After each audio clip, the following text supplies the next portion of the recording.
What's going on, people? I hope you're well. Welcome back to the channel. Myself and Lee Judges are back again. We're going to try and put daily content out, talk all things transfers. And there has been some news today that we're going to talk about. We're going to talk a little bit about Eze. We're going to talk about the bid that's been rejected for Dan Bentley.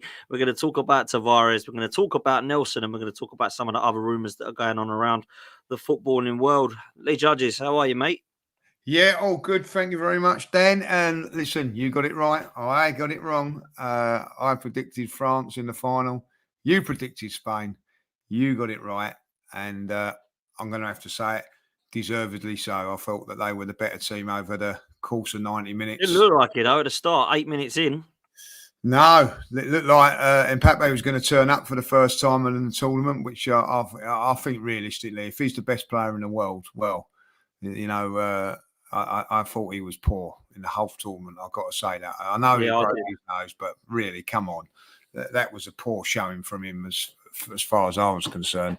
And with that went France hopes, because I don't think they've got anybody else but him, really, if I'll be honest. They had a couple of decent players, you know, at the back, and, Saliba done well. But from an attacking point of view, I think we've got more firepower and more ammunition than what France had, if I'll be really honest. And I think defensively we're sound. But, 16 years of age. I was talking about this today, fam. What was we doing at 16? You know what I mean? It's incredible. Like, you know, these players getting younger and younger and better and better. But, yeah, I have to say, I'm impressed with Spain. I don't like them for some unknown reason. Do you know what it is I don't like them? Because they've got Rodri in the side. I know that's funny, but that's why I don't like them, you know. But yeah, deservedly got there, and now it's all on tonight, isn't it? All on tonight. It is all on tonight. We're going to get into it in a sec. I just wanted to quickly touch on a couple of things from that game. That Nico Williams is a baller. He looks class. I'd love him at Arsenal. The second thing is, I've not seen much. I don't think I've seen it in my lifetime, actually. A player get put into the team at 16 and deliver. And this Lamine Yamal kid has done very well at Barcelona, and people are talking about him, but he's coming to this tournament, mate, and he's just been ridiculous. I mean, like, at 16 years old, there is not many players I know that can do that. He's beaten old Pele's record now as the youngest striker in a tournament. 16 years old, he's delivering performances like that, Lee. He's going to be special, isn't he? I mean, special already, isn't he? That goal was he couldn't have scored that goal better if he had just picked up the ball, put a step ladder in there and placed it in. You know what I mean? It was incredible. It was absolutely incredible. Like, you know what I mean? I have to say, unbelievable strike, unbelievable goal, and it's not only that. They all sort of highlighted it after the game. You know, he's a bit like Saka, that he does the right thing at the right time. You know. But of course, Saka's 23 now or 22, and this kid's 16. You know, it's breathtaking. Really, it is breathtaking. Like, you know, I think Jay's saying it there, which is a great point. Like, you know what I mean, Fabregas at 16 was unreal for us. I have to say that. But you know, they're producing this kid now at the same age. But let's face it, when Fabregas was doing what he was doing for Arsenal at 16, he wasn't doing it on the international stage at that age. It's just incredible, Dan. Incredible. Well, what was mad was what Chaitanya said here is he's put it in the top bins in the face of Rabiot, Saliba and Michael Maignan. Not bad talent.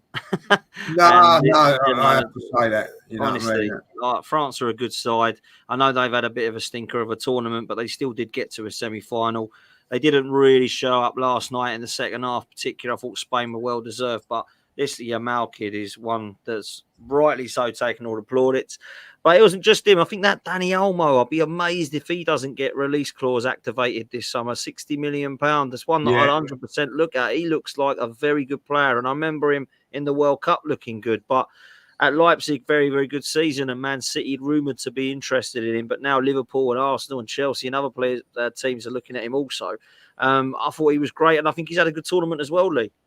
Very, very good. Like, you know, listen, they've been the, dare I say, if there is someone that deserves to win it, they deserve to win it. You know what I mean? 6 games gone, 13 goals. They look, you know, like they probably deserve to win it. But in football that don't always happen. But I've been really, really impressed with a few of their players. You know what I mean? As you say, like Nico Williams, I think yesterday really showed how good he was. I thought he was, looked really, really sharp.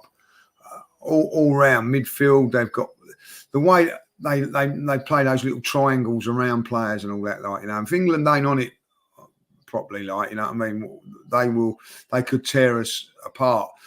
Obviously, if we get through, like, do you know what I mean? But like, they look a little, if I'll be really honest, a class above everybody else in this competition.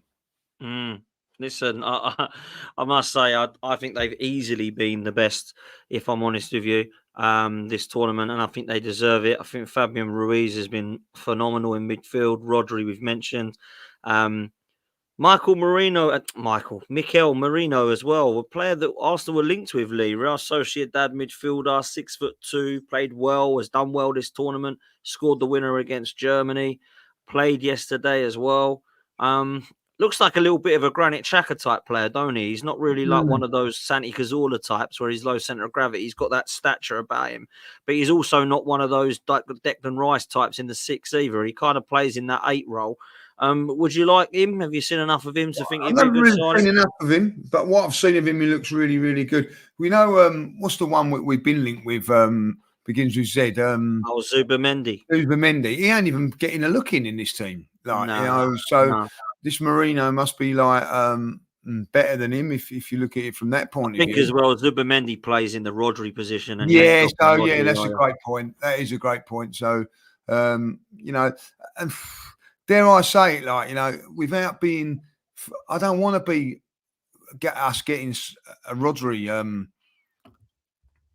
what will I say, like backup player, like, we've got to get better than Rodri. That's what we've got to do. We've got to somewhere, and I know that's hard to say, but we've got to either get better or match on the next one. Yeah. do you know what I'm saying? Like, because we've got to get over the line against this Man City side, and I did really watch Rodri yesterday. I don't know about you, but when he's playing for Man City, you just want him to lose. You know what I mean? You ain't actually looking at the game. But yesterday, I looked at him as a footballer. Yesterday, I have to say, I was so impressed with him. Like, he's always in the right position, picking the ball up, keeping it moving, and everything like that. As painful as I don't like to admit it, I thought he was superb yesterday. Yeah, listen, I've been really impressed with Spain, and I think particularly their midfield. I think Moreno and Fabian Ruiz. I think Fabian Ruiz has been one of the best players in the tournament. Rodri, superb. You've mentioned Lamine Yamal. We're talking about, and obviously Mikel Merino, Nico Williams. We had a bad player, Lee. Let's be real. We're not even mentioning Cucurella. I think has been fantastic. He's really found his Brighton form in the last couple of months. He really has. So fantastic. I think this is going to be a very, very difficult final for whoever gets there. And of course, we'll touch on it quickly. England and the Netherlands later. Sounds like Gareth Southgate is not changing a thing. Obviously, Guehi will probably come in for Konza, but other than that, Trippier keeps his place at left wing back, Saka right wing back, Pickford, Guehi, Stones, and Walker, we believe, and then it will probably be Rice, Mainu, Bellingham, Foden, and Kane. Are you happy with that, Lee? Yes, I suppose you have to be, really. It's got us to this so far. I think, listen, I've always said this, not necessarily the players that start win you the game. So, like, the substitutions are going to be very, very important.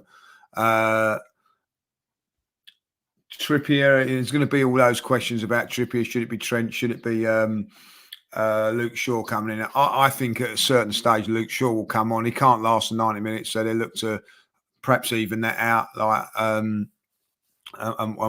would think that Shaw would finish it. Trent, I think will get on at some stage as well. Like, and it really depends where they go with the forwards.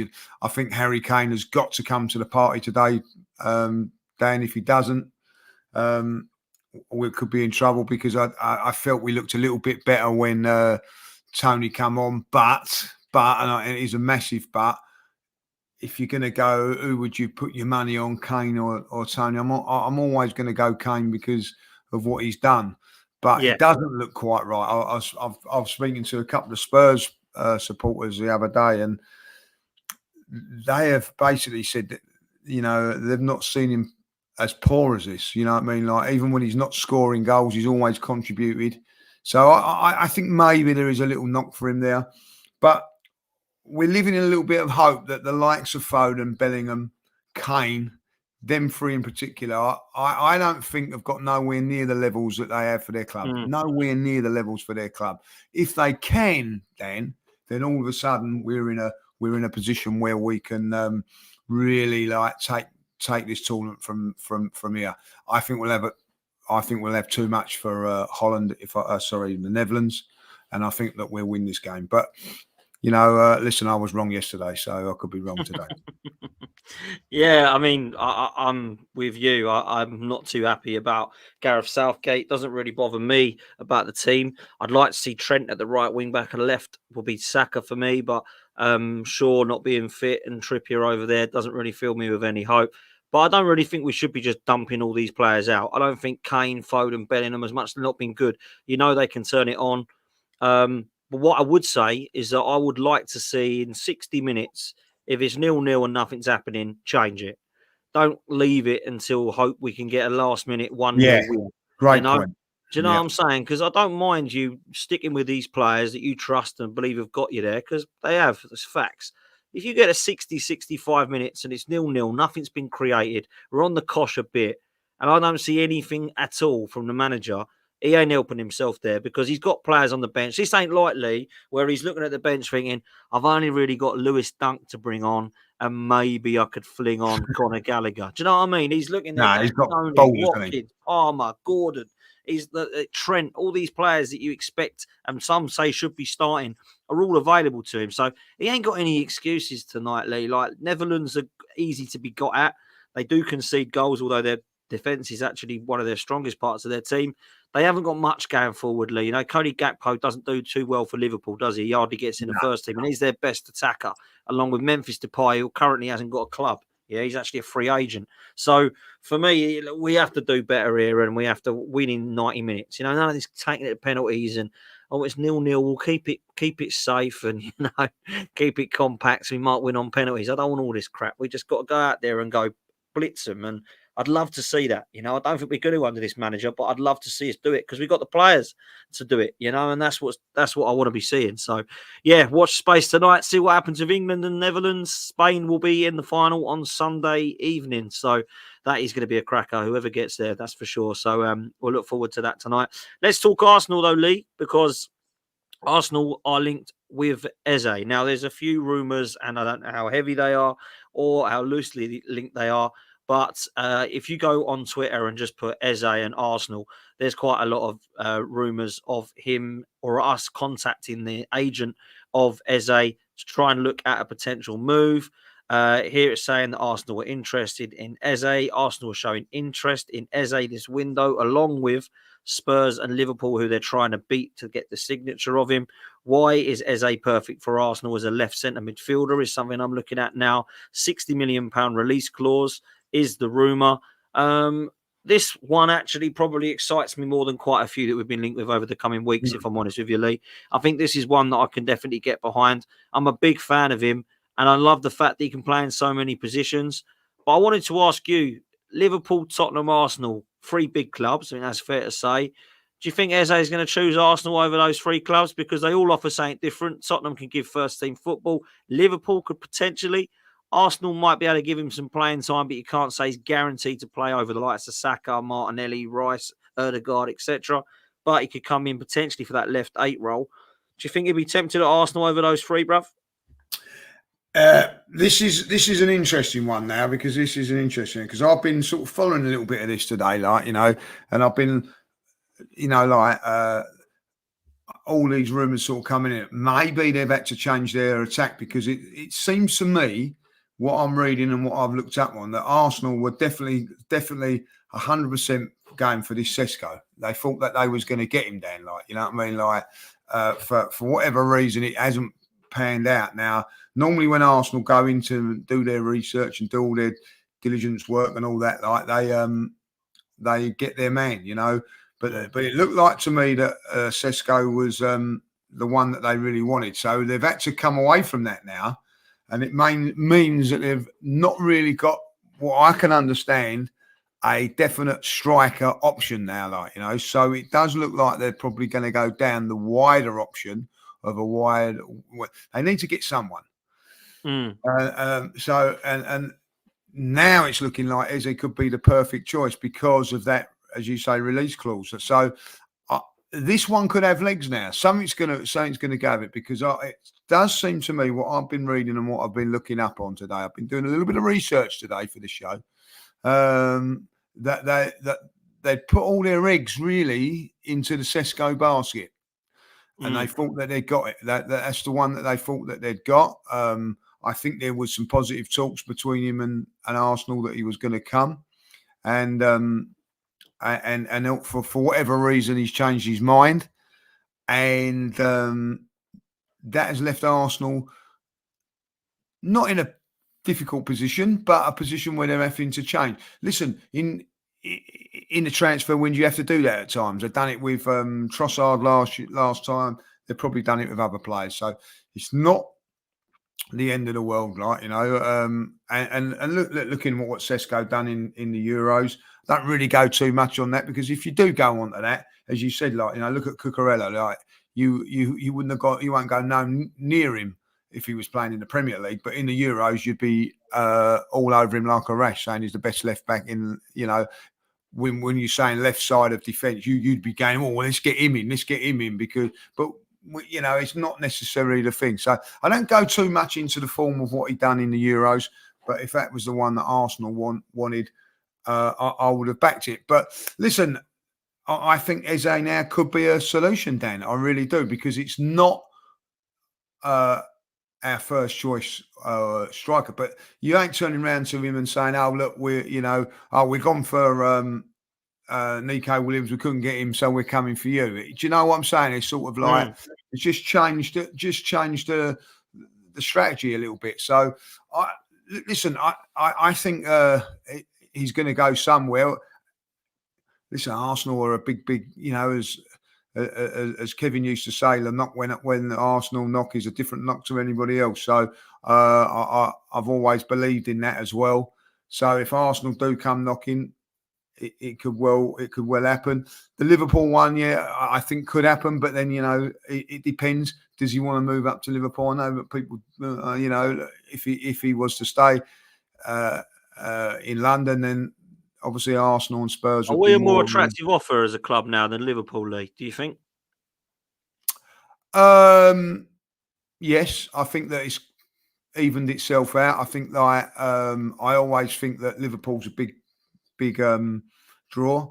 Obviously, over the last few years, it definitely has been because of the way they were going, and also Jurgen Klopp. But Jurgen Klopp's not there no more, so that's just deteriorated a little bit. And the London thing is a big thing as well, Dan. It really is. It's a big draw. That's why Tottenham get some big players, and West Ham as well, because of the London thing. So.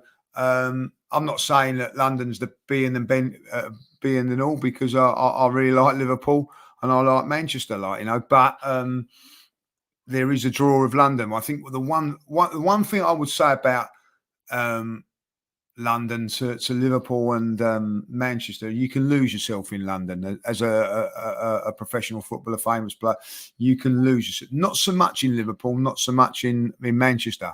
So that could be something that these players might think of. But at the end of the day, I think Arteta's got some sort of pull now as well, because of what's happened in the last few seasons. I think if he was a young gun at this moment in time, pardon the punt, but you know what I'm saying, young player coming through, you could jump, say if you're 22, 23, you can be going in to an environment of Saka, Saliba, Reiss, all of those sort of players at the same age as well. So, you ain't going into a team. So I remember, I can't remember, it was a player turned around and said that I think it might have been even Charlie Nicholas said it. He was 21 years of age going into Arsenal, which was great, London and all that. But all the players were 28, 29, and they was all married and having different lives, and he found it very, very difficult.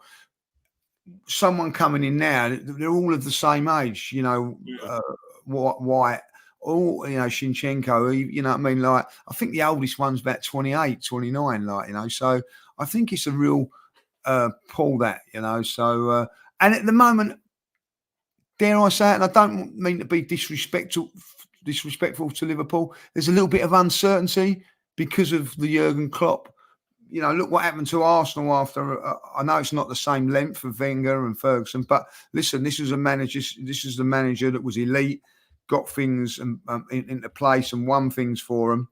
It might be a little bit difficult replacing that. So a little bit of insecurity. So I'm not saying that, if Liverpool come in for you, I think you'd be excited. But, if you go back, now, and Oxlade-Chamberlain was now, would he change to go to Liverpool? I don't think. That's a great point. That's a great point. Listen, Liverpool are an incredible club. They're a bigger club than Arsenal. They've won a lot more. They've looked at their history. You can't compete with it, right? So I understand that. We're not talking about who the bigger club is. We're talking about what the best project looks like right now. And I think at Liverpool, they're a little bit the unknown now that Klopp's gone. You know what Slot's going to be like. You don't know what players are going to be there long term. You don't know after this season if Alisson and Trent and Van Dijk and Salah might all look at it and go, that ain't for me. I don't recognise it. It's not Klopp's Liverpool. I'm going to go. Particularly with Saudi now, that are linked. That's the thing with big players now coming to their 30s. KDB is linked with a move to Saudi. Salah was linked with a move to Saudi. These sort of players could go. So that could be a kind of a new look Liverpool, so to speak, under Arne Slot. I think if a player was to be in their early 20s that could go into a football club right now that isn't Manchester City, I think Arsenal will be their number one, Lee. I really do. And I think that Arsenal being the big club that they are, the London obviously helps. They've got a massive global fan base. We've got brilliant facilities. We've got a young, promising manager, young, promising group of players. I don't think that Eze would look at that scenario and go, do you know what?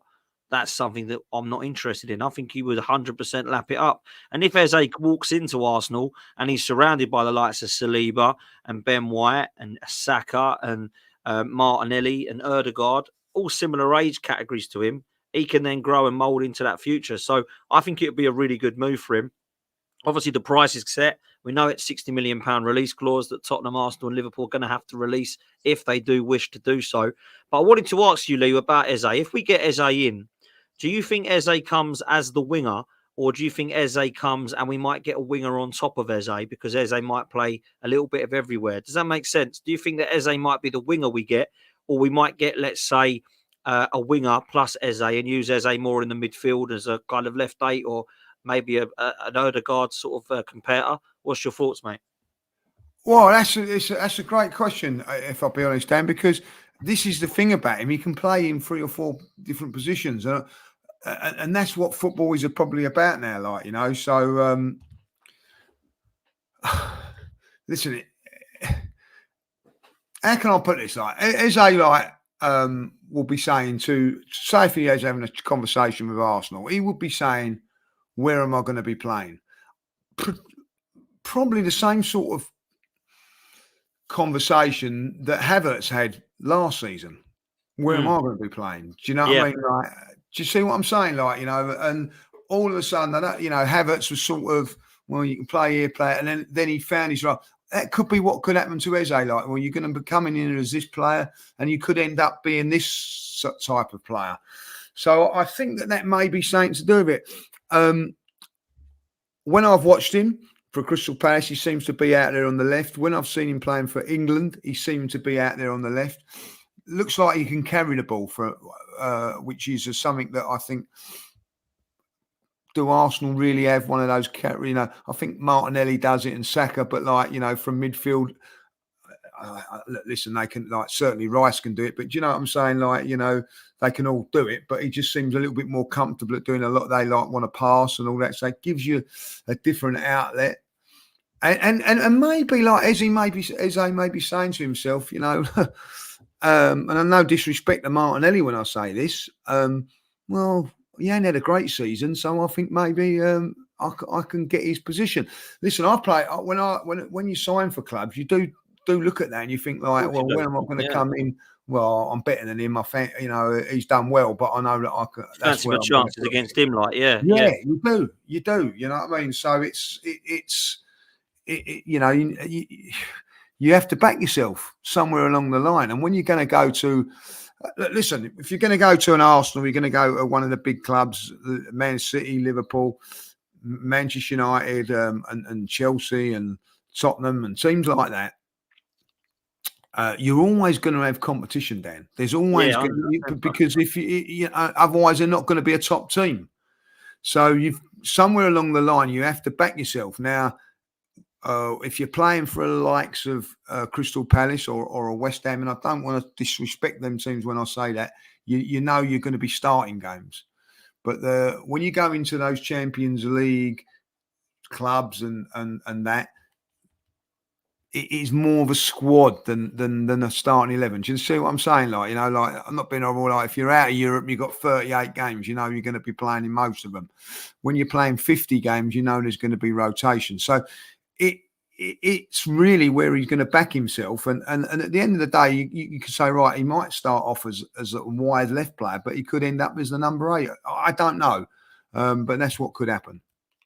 Yeah, and I would not be against buying Eze along with a winger, whether that is someone like Nico Williams, whether it is Pedro Neto, whoever it is, throw whoever winger you want at me. I think it would be a good piece of business because Eze is so versatile.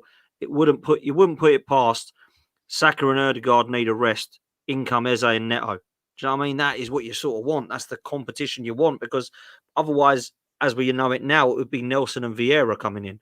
I'd rather have Eze and Neto coming in than Nelson and Vieira. That's for sure. So watch the space on Eze. Let's move to the bid that has been rejected for Arsenal. Dan Bentley, 50k. Now, listen, I appreciate that Wolves signed him for a few £1,000 when they got him from whoever they got him from. But there is absolutely no way that we should be putting or negotiating between two Premier League clubs for a goalkeeper for 50k, Lee. That should not be happening. Wolves want 100. Wolves want 1 million. If we think that's too much, then go in with 500k and then try and arrange a 750 to 800k for him. What are we doing here? Like, what is going on here, Lee? This sounds a very, very odd situation. The whole scenario's odd. I think he's going to come in as third choice. There's no way he's back up to Raya, that's for sure. We're not going to sell Ramsdale, which we'll come on to in a minute, for 50 million, which we want for him, and then go and get someone for 50k to replace him. That is someone coming in as a third choice goalkeeper, Lee, isn't it? I don't really know what to make of it, Dan, if I'll be honest. I don't like the way it's been done. Donna just said there it's an insult, and I agree with her. I think it is an insult. I think that it's if you're going to do that, that's the sort of deal, Dan, right?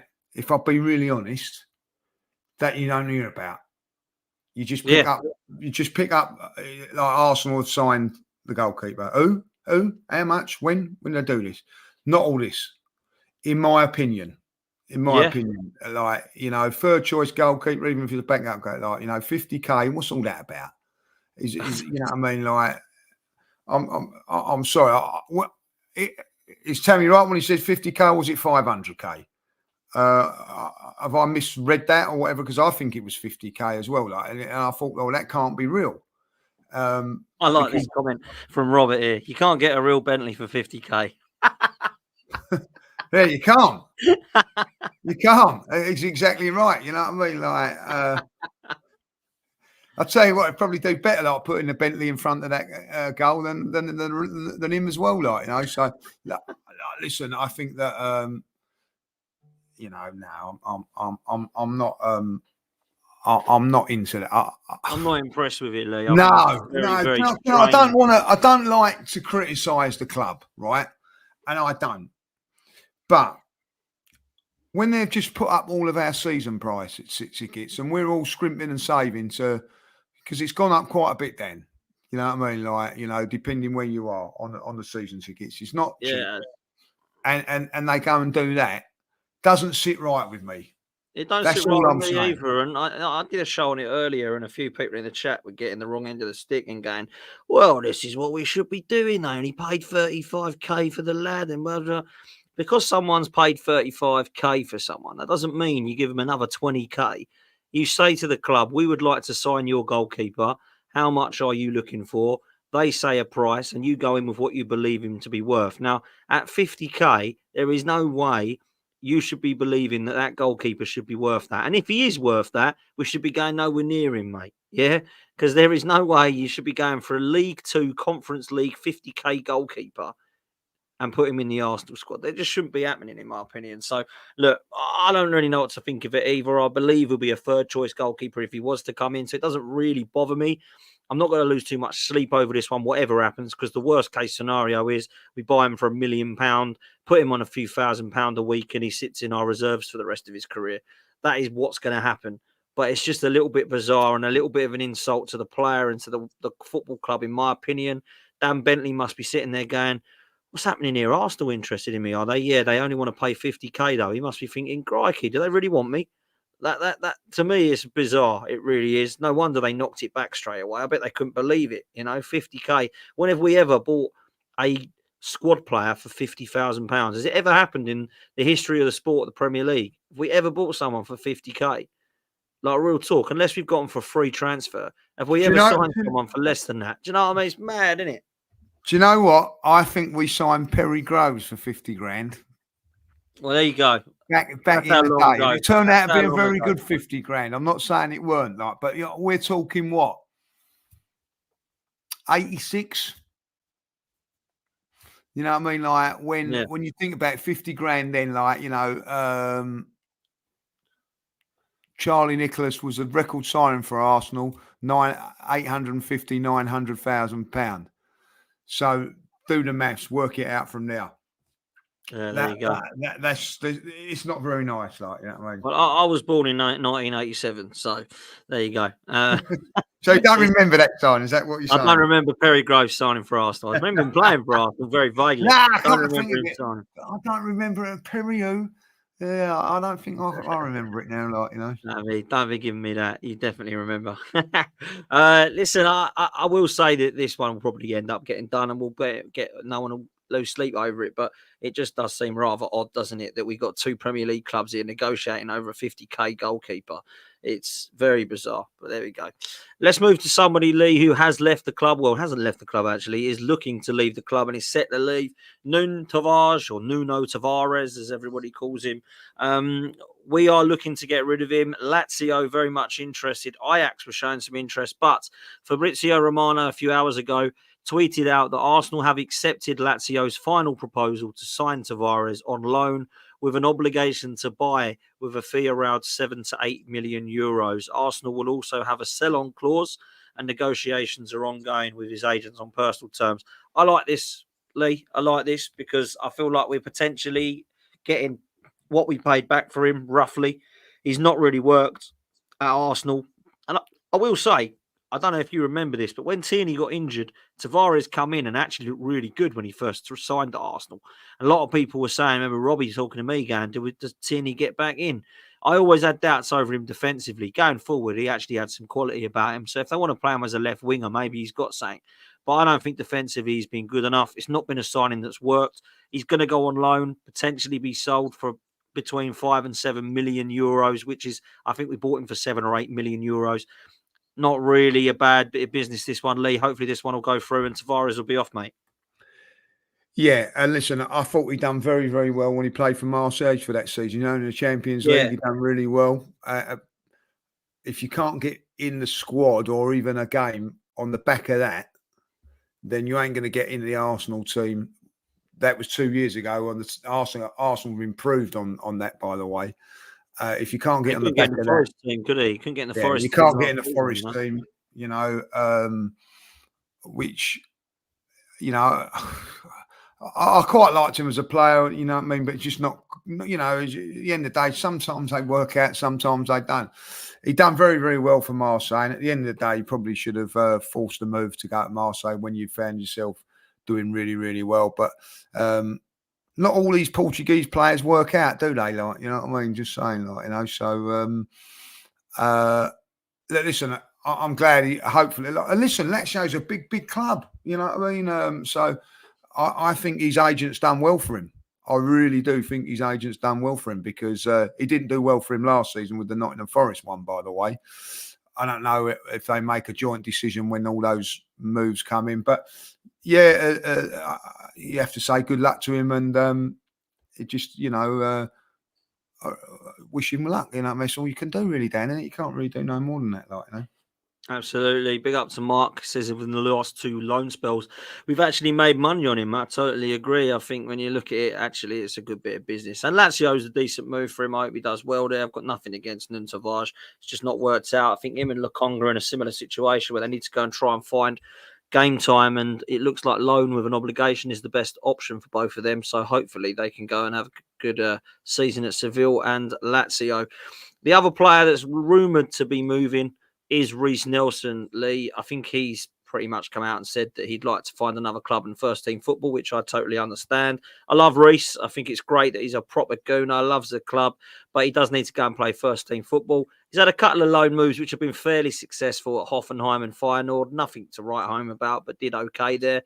And he's not really managed to hold down a first team place at the Arsenal side, other than a couple of unbelievable goals that he scored at the Emirates against Forest last season, and obviously the season before that was against Bournemouth, wasn't it, in the last kick of the game, which everyone remembers was absolutely unbelievable, last-minute winner. But West Ham are interested, bruv, and West Ham ex-employee on Twitter, is quite a big West Ham account, has suggested that they're up for signing Reiss Nelson. I don't know what the fee's going to be. There's not been anything there so far. I'm going to try and have a look in a minute. But what do you think we should be trying to get rid of Reiss Nelson for? And what do you make of him leaving, mate? Well, I think we should try and get the 100 million back from West Ham, like, you know what I mean, for him, like, try and get that. Now, listen, I'm going to be really honest with Reiss Nelson. I think his talent deserves to have more football than what he's getting. That's my opinion. He's not getting enough football for me at Arsenal. If I'm him, I'm someone that's related to him and close to him, I would say, look, you're too good to be sitting on the bench and getting 2 minutes here and 5 minutes here and whatever. Like, you know, for me, go and get first team football, and I think he could thrive. I really do. I think he's got a talent. I think there is a player there. It's just unfortunate for him. And I look at players like David Bentley was in this position years back then, when a very, very good player, but he had Dennis Bergkamp in front of him, Robert Pires and Freddie Ljungberg. You ain't going to get the games. Nelson's in front of him. He's got Saka, Martinelli, Trossard. Unfortunately, he's not going to get the games. You know what I mean? Jermaine Pennant was in the same bracket, remember, as well? Yeah, and it happens. It's just one of those things, you know what I mean? Like, you know, Saka doesn't miss many games, and when you've got a manager, listen, I listened to what Gareth Southgate said about Saka. You know, the trust and then everything like that he has for him, and you know, I knew that what he was, great player and all that. Like, kept faith with him. Arteta's the same. So at the end of the day, you're sitting there. You're not gonna get in front of Saka. You're not, and that's the end of it. Like, you know. So for me, it's okay being a backup with that ability for a year or so, but there comes a time when you think, right, I want to branch out. And I'm going to say it now. I do think that if we get a good deal for him, he goes to West Ham, he will do well, Dan. People will turn around and go, why have we let him go? Why have we let him go? Whatever, blah, blah, blah, blah, blah.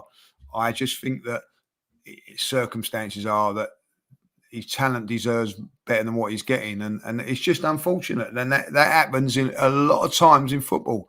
You know, it happened with Andy Cole back in the day. Andy Cole, look what he had, a career he had, but you weren't going to say, right, we'll get rid of Ian Wright and bring in Andy Cole at that stage. It just wasn't going to happen. It's the same with Saka and Nelson. It'd be the same with Bentley, and it'd been the same with other players as well. I remember. What's his name? Was a good player for Arsenal. Sidwell. Do you remember Sidwell? Steve Sidwell. Sidwell, yeah. Very, very decent Premier League player. But he had players in front of him, like the Vieiras of this world, the Edus of this world, and Gilbert, never going to get in, mate. So he's had to go on and forged a very, very good career, but not Arsenal. That's what's going to happen with Nelson. I agree with you. Daniel in the chat is saying, what's his best position from a West Ham fan? Big up to Daniel. Cheers for watching, mate. I've got to say left wing, because that was where he mostly played. People thought he was the Saka cover, but he never really played him on the right wing. A couple of times maybe. Started him there, if you remember, when Arteta first come to Arsenal, he actually played Reiss Nelson on the right-hand side when Pepe was injured. So he's a player who definitely Arteta has given a go with at times at the early stages, but he's just not been able to break through into the first team. I think Kudus plays on the right, if I'm not mistaken, for West Ham. I imagine Bowen will probably start up top, and then you'll have space for Reiss Nelson on the left. Paqueta, I know, was playing out there a bit last season, but he looks out at the moment with all the problems off the field. So I think he'll get game time if he goes to West Ham, Reiss Nelson, and I think it'll be a good move for him. What will we want for him? I don't really know, Lee, if I'm honest, because the market's gone absolutely mad. I would have said at the start, before a ball was kicked or before anybody was starting to look at transfers and some of the rumours I'm hearing now, I probably would have said we wanted 15, 20 million for him. But looking at what John Duran is going for, towards 50 million they wanted for him for Chelsea, and Elliot Anderson, 35 million, maybe we can get more than that. I don't know. I think West Ham fans will say we only want to pay 10 million or something like that. But you've got to be realistic. Arsenal ain't going to sell him for 10 million, So I think there'll be interest from Palace and Fulham and a few other clubs. Forest, I think, we're interested as well. But West Ham are looking favourites to get him. Maybe 20 million, 25 million, Lee? Do you think that's fair? I think 20 million. Look, we owe West Ham some money, obviously, through the Declan Rice thing. I'd imagine at this stage we still got to pay him some more. In an instalment is likely to be coming out. Do a deal with, if that's where he wants to go and West Ham want him, then let's do the sensible thing. I think at the end of the day, we don't want to outprice him from a move. If I'll be honest, I think he deserves to push on for his career now. Listen, 2 years ago, before he signed that contract, he could have gone for nothing. So I don't think we should be too mad about it. But a reasonable price. You know what I mean? Don't forget, West Ham got every little bit they could out of Declan Rice, and rightly so. Rightly so. I'm not saying that they shouldn't. So we shouldn't let we shouldn't be what's the word? Have our pants pulled down. Let's put it that way. Like, I don't think we should have our pants pulled down, but we're willing to negotiate and get the proper deal. Yeah, absolutely. Listen, I'm going to take some questions, guys. Please make sure you do me a favor and put a Q at the front so we know it's a question. We'll take some questions for the last few minutes. Any super chats that you do throw in will go to the front of the queue, so make sure you get those in as well. And if you do not want to ask a question or put in a super chat, there's two things I need you to do that are absolutely free. One of them is hit the like button, because we're not even at 100 likes and there's almost 300 people watching. So please make sure you hit the like button. Subscribe to the channel. We're getting very, very close to 40k. So please, let's Come get on. 240. We're very, very close now. So hit the like and subscribe button. They're free to do, and people were listening straight away. So there we go. We've gone well over 70 likes now. We're just over 60. So let's make sure people get that up to 100 pretty quickly. I'm going to take some questions. Let's take these first two here. Corey has asked, doesn't it bother you, especially with most of the top-rated academy players that are leaving? I'll let you answer this one, Lee. Do you know what? It's always happened. It's always happened. The thing that makes it different now to what it was 10, 15, 20 years ago is because of the internet and social media and everything like that. Always players leave and go on, and that is the way it is. And unfortunately, the better you are, the more youth players that you're going to lose, because listen, 2-3 years ago, 4 years ago, the reason that Smith-Rowe's and Saka's got into this team is because there weren't nothing in front of them. There weren't good players in front of them, because we was down 8th, 9th in the league. Now we're challenging for the title and going deep into the Champions League. To get into their first team and get into it is very, very difficult. It will always happen if you're a big club. And listen, not many make it. And Arsenal in there have got a good record when it comes to producing their own through the years. They've done it, and they will continue to do it.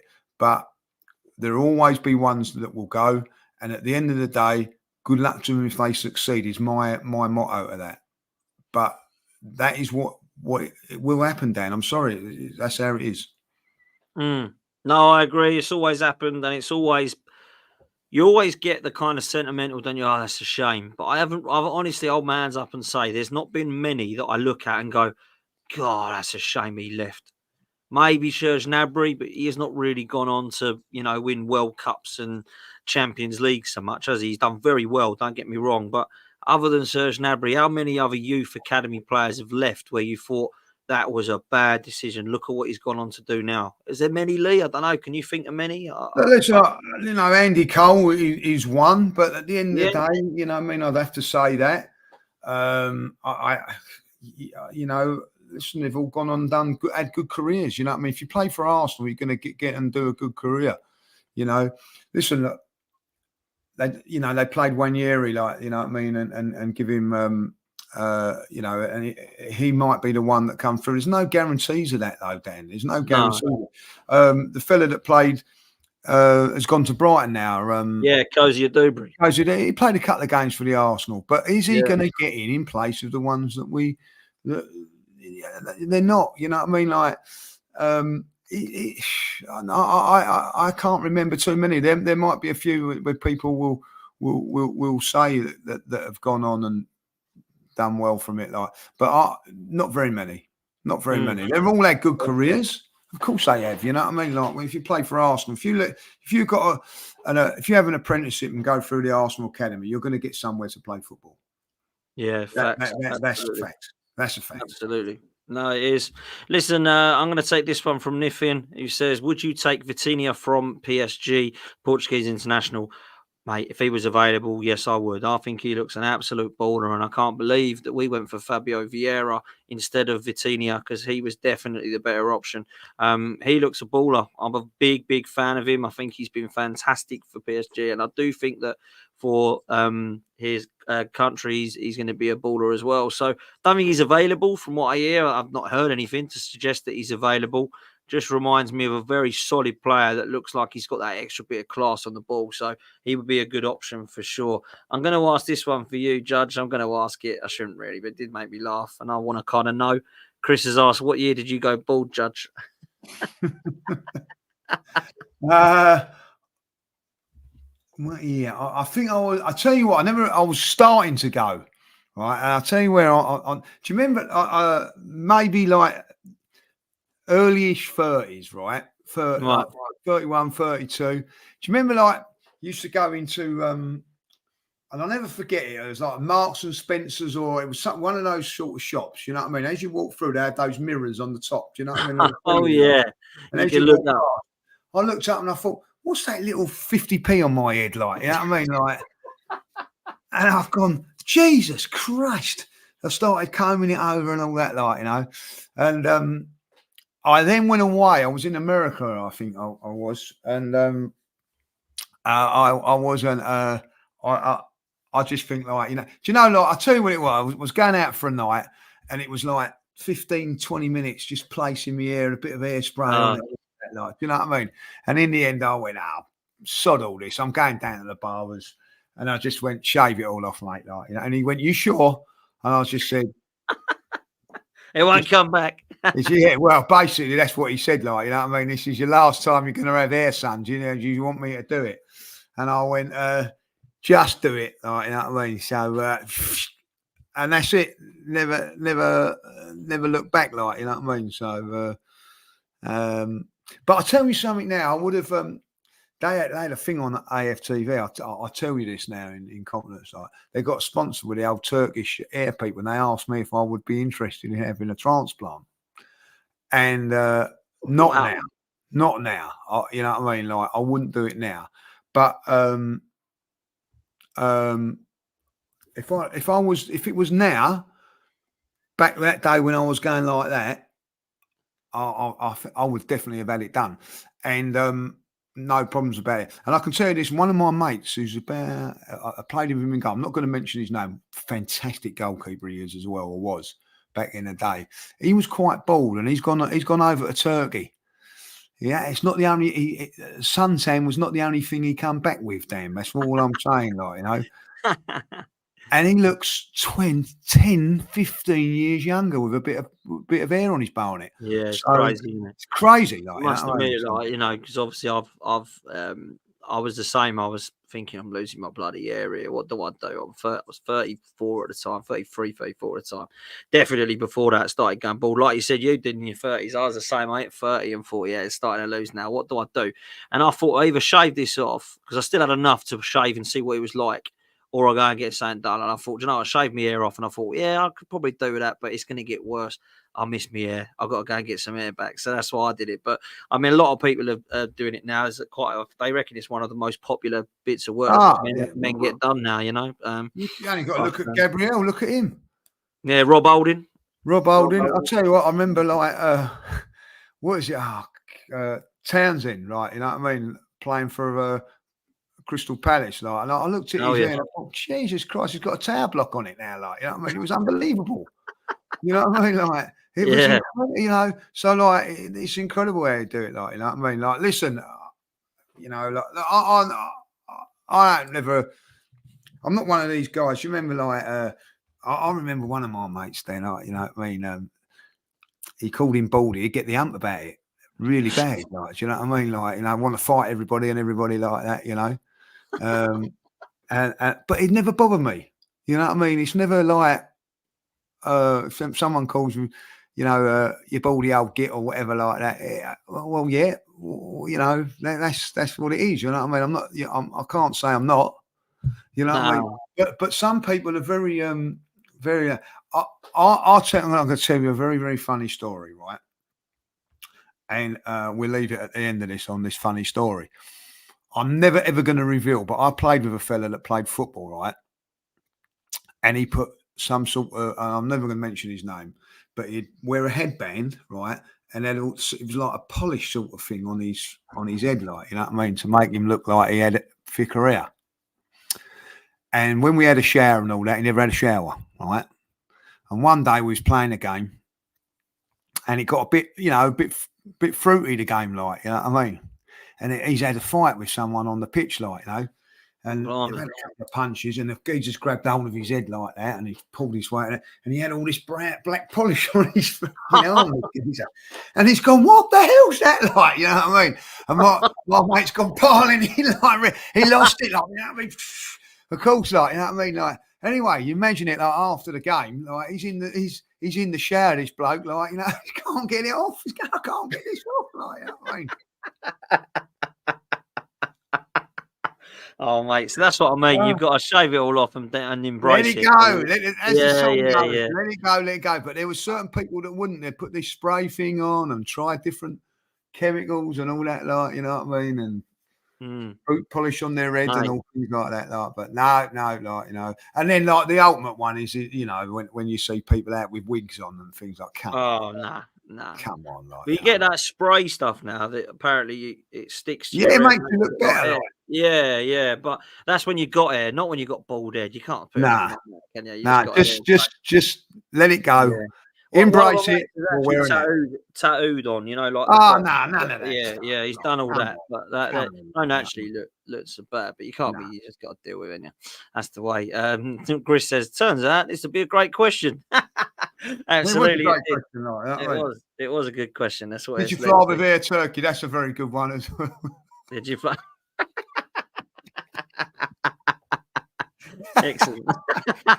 I'll tell you what, like, we got comedians in the house. Fantastic. Like, that is what it's all about, mate. Holding. He had the best mock given. Like, you know what I mean? Come on. Honestly, Rob Holding, that was will be more famed for his hair than his football. There you go. Yeah. Honestly, man, absolutely crazy. Just literally going to ask this last question before we do go, Lee, which is: if Arsenal can't get Nico Williams, who would be the best alternative? Do you think? Obviously, as a wide player. I mean, Pedro Neto's linked. Eze is obviously we've mentioned earlier. Or could it be someone out of the blue like a Leroy Sané or Gnabry coming back or something like that, Coleman or something? I don't know. I'm still saying that Rashford could be one. Now I'm going to still keep it. I'm still saying that could be, one. I'll still say that could be like, you know what I mean? All right, cool. Well, listen, we're going to leave it there.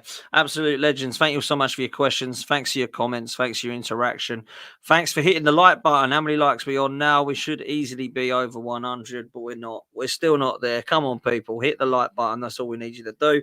And the subscribe button. 2 things that are free. That's the absolute bare minimum. That's all we ask. So please make sure that you do that. And Lee, I'll let you see us out, mate. Well, what can I say? There's only one thing on at the moment, and that's the tennis. It's really good. Enjoy it, like, you know what I mean? It's a one set all. Get into your tennis. Cricket's on as well. England, unbelievable today. Got the West Indies out very, very cheap. Listen, have a good night tonight.